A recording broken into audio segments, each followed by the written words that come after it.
नमस्कार, मी प्रियांका. आई मला भूक लागली मध्ये तुम्हा सर्वांचं स्वागत करते. आज आपण किचनच्या स्वच्छतेसाठी महत्त्वाच्या टिप्स पाहणार आहोत. त्यातली पहिली टिप आहे, किचनमधील कचऱ्याचा डब्बा नियमित स्वच्छ आणि निर्जंतुक ठेवा. आठवड्यातून एकदा डबा धुवून उन्हात वाळवा, ज्यामुळे जीवजंतू त्यात पोचले जाणार नाहीत. टिप नंबर 2, किचन स्वच्छ करण्यासाठी आउट ऑफ डेट झालेलं विनेगर म्हणजेच एक्सपायर झालेलं विनेगर, बेकिंग सोडा, खाण्याचा सोडा वापरा. किचन स्वच्छ आणि निर्जंतुक होईल. टिप नंबर 3, फ्रीजमध्ये पदार्थांचा वास येऊ नये यासाठी कोळशाचा एक तुकडा ठेवा. टिप नंबर 4, रात्री झोपण्यापूर्वी किचनचा ओटा, शेगडी, ओव्हन नीट स्वच्छ करा, ज्यामुळे किचनमध्ये झुरळ अथवा कीटक होणार नाहीत.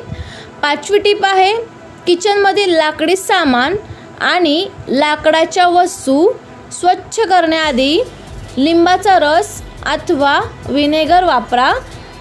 टिप नंबर 6, किचनचं सिंक तुंबलं असेल तर ते मोकळं करण्यासाठी त्यात विनेगर टाका. टिप नंबर 7, किचन टाईल्सवर जुने डाग काढण्यासाठी त्या ठिकाणी लिंबाचा रस लावा आणि 15 मिनिटांनी कापडाने स्वच्छ करा. टिप नंबर 8, फ्रीज स्वच्छ करण्यासाठी मायक्रोफायबर कापडाने करा, ज्यामुळे फ्रीजला चरे पडणार नाहीत. टिप नंबर 9, आठवड्यातून एकदा चॉपिंग बोर्ड विनेगर लावून स्वच्छ करा, जेणेकरून तो व्यवस्थित स्वच्छ होईल.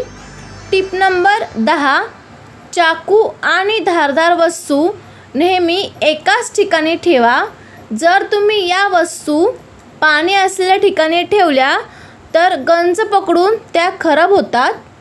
टिप नंबर 11, किचनमध्ये दुर्गंध येऊ नये यासाठी किचनची लादी अथवा टाईल्स पुसताना त्यात जाडे मीठ टाका, स्वच्छ होईल. अशाच नवनवीन टिप्ससाठी आई मला भूक लागलीला सबस्क्राईब करून सपोर्ट करा. धन्यवाद.